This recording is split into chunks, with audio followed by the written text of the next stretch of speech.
nothing of life. So, Mrs. Knight, and it's on reflection when I look back, she realised that I was quite a tearaway. I was in trouble with the police at the age of 14, was put on probation. And the way in which I began to live my life was such that I got in trouble with the police again. I got sent to Bierton. I got sent to Bierton, and when I was 18 in Bierton, I found that the young people there, of my own age, were very similar. They were living for today, not caring for tomorrow, living to have a good time in this world, caring about no man, no God, no nothing. And I was determined, when I should leave Boston, to come back to Aylesbury, to live life to the full. I was determined that I should not be captured by the police again, but rather my deeds and crimes would be hidden in such a way that I'd never be found out, that I would have a business established through stealing, thieving, robbery and vagabonding and all kinds of wicked ways, and I would have a good time. And I began to start my life. I began to sell marijuana to young children at school. Began to seek to steal garage equipment, television sets, and I intended to have a television business on stolen goods. I was a thorough and a villain.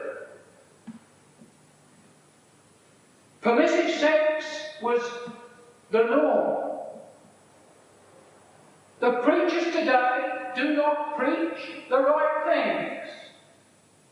These ways are wrong. Sexual activity outside of marriage is wrong. It does you no good. Not right. We are living, I know, in a promiscuous society, but we need faithful preachers to tell us the things which are right for us. Well, that was my life. I was a boastful character. I didn't care about anybody. In fact, I was so full of myself that it didn't seem to bother me when my mother was ill. Had cancer of the breast. I was so taken up with myself, I did not realise there were other people in this world besides myself. Therefore, it is evident to you that I was a wicked, sinful youth. But the gospel, friends, which I bring to you tonight is full of glory and full of truth, full of grace, because the Lord Jesus Christ came into the world to save such as I was. Sinners. He did not come into the world to save the righteous. He did not come into the world to save those that do not need a saviour.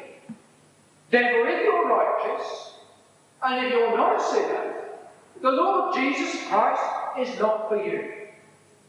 But he came into the world to save sinners. Save them. To save them from themselves, to save them from their life which will take them to hell, and to deliver them and take them to heaven. And all the promises of the gospel are to save sinners. Well, now that was my life. And I was such a sinner, you see. And many of my friends tonight, which I beg to come, have not turned up. There are many who have said to me that they would come. But it is the Lord's doing. He knows what he's doing. Everything is ordered of God. Even your steps in coming here today is ordered of God. You, friends, are not here by chance. The Lord God hath guided you here. Though he has used secondary causes, you're here not by chance. To hear of the great things which the Lord Jesus Christ just for sinners. Maybe, perhaps, peradventure it may be that the Lord Jesus Christ will stretch his hand out to such as you and save you by his grace and give you life, the life which he's given me. Well, now, coming back to the story. The events then of my life were such at the age of 18, coming out of course, or 19 years old, I was determined to have a good time in this world.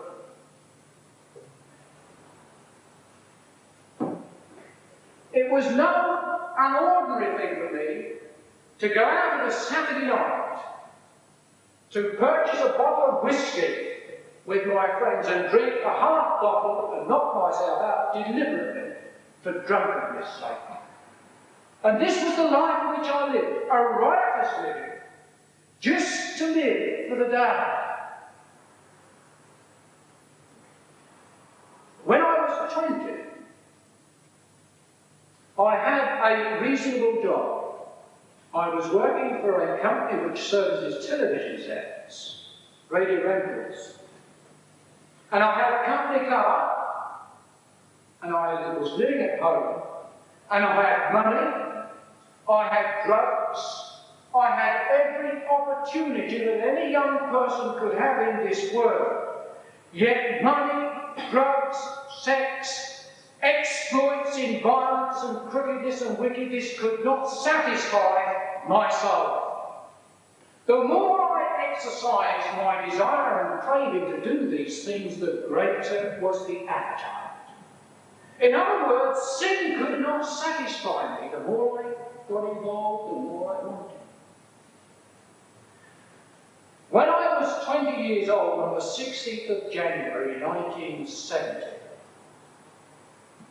that was the last time I took LSD. LSD is a drug, an hallucinatory drug which can destroy the mind and cause terrible things. And I warn any young people here today that know friends that take drugs. You stay clear. Have nothing to do with these things. They're no good. I've given this drug to 3 other friends that night. One of them is a registered drug addict today. My other friends have gone through broken marriages. In fact, many of my friends that I were involved in during that time have gone through broken homes. They are jobless. They have troubles and troubles without number. The Lord Jesus saved me from a life of certain further imprisonment. And the Lord Jesus delivered me from a wicked course of living. And on the 16th of January 1970, the last time I took LSD, I had a very bad experience, which in the drug world is called the horrors. And the horrors is a very nasty effect which people experience on drugs, and it drives them, as it were, into torments. My brother is here tonight. On that evening, my brother didn't understand what was happening when I went to him, and he said he was going to wind me up, and he did. But it drove him to find help. There was no one I could go to. So my friend and I made my way down to Mount Street, which is in Aylesford, to Mrs. Knight's.